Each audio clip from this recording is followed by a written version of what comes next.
Hi everyone, welcome back for another tutorial. In this tutorial I'm going to show you how to create background for anything you'd like, um, but with some texture at the same time. So I've got a couple of colors in here, a couple of different blues, and I'm just going to filter and render clouds.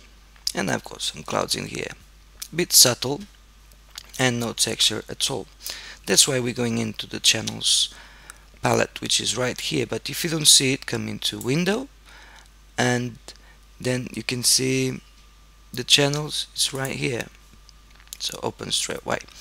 So now I want to choose something that gives some contrast, and well, in this case it's actually the green, and I'm going to drag into the new channel icon, so that looks exactly like new layer icon. So I duplicate that channel.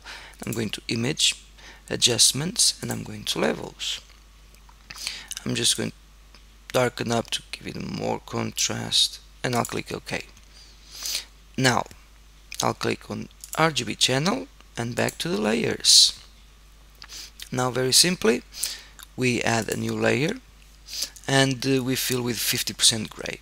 You can come here with edit and fill. You can shift F5, or my favorite, shift delete. And if it doesn't show you all of those options, gives you this small dialog box. If you don't see the 50% gray, if you see something else, just make sure it's right here and click OK. Blending mode is normal, opacity 100%, and do not preserve transparency. So we click OK. Now comes the fun part. I'm going to convert to a smart object so I can play with my filters, and I'm going to filter and render lightning effects. And probably it's not this one. The default one is this one here. This is default. You can drag, you can make it smaller and bigger, as you can see right here, but nothing happens. But right here where my mouse is, we can see texture. If you click here, we can go green copy, which is the channel we've created just a couple of seconds ago. And depending on the effect you're trying, if you want proper flat or with more texture, go all the way up, or 60, 76%, whatever. But because this box is so small, it's a good thing that I converted to a smart object. So if I'm not happy with the result, I can come back here. So I'm going to click OK, and look at this. It looks kind of cool, but let's say I want a bit more. Just go like so.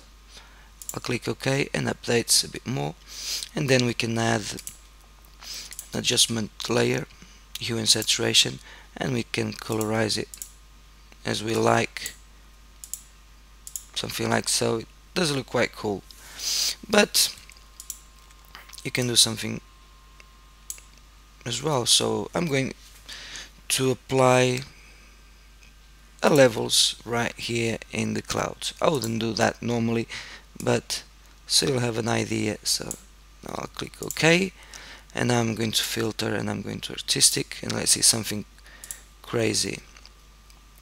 Something crazy fresco. Well,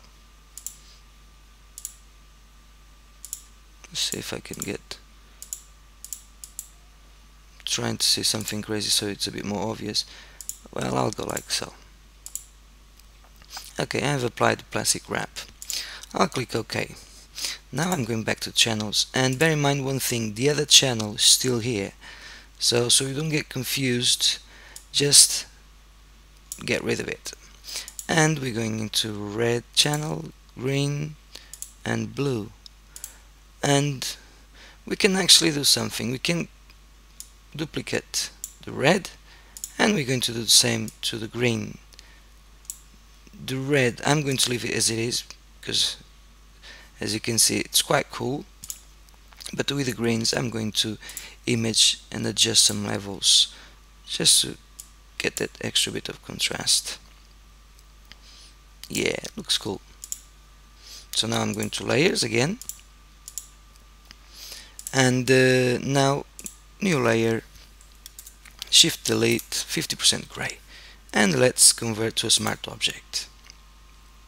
So convert smart object, right click, or you can come here with on this small icon right here and to convert to a smart object, or you can come here to layer and create a smart object.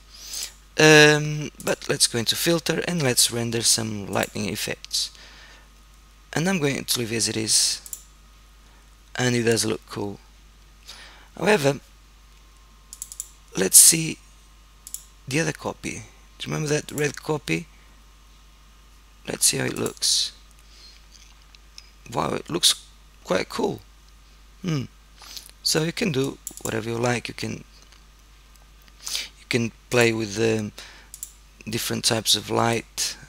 I kind of like this one as well, but I'm going to stick with a green copy.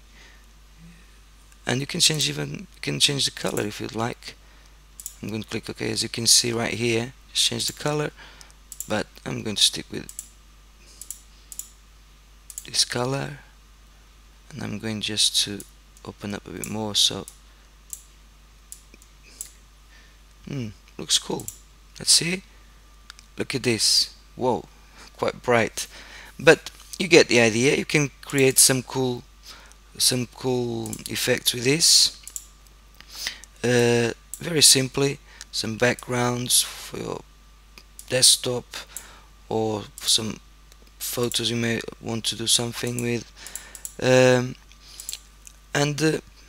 in a few short steps we can get all that inside Photoshop. And that's it for now. Thanks for watching, and see you next time. Bye for now.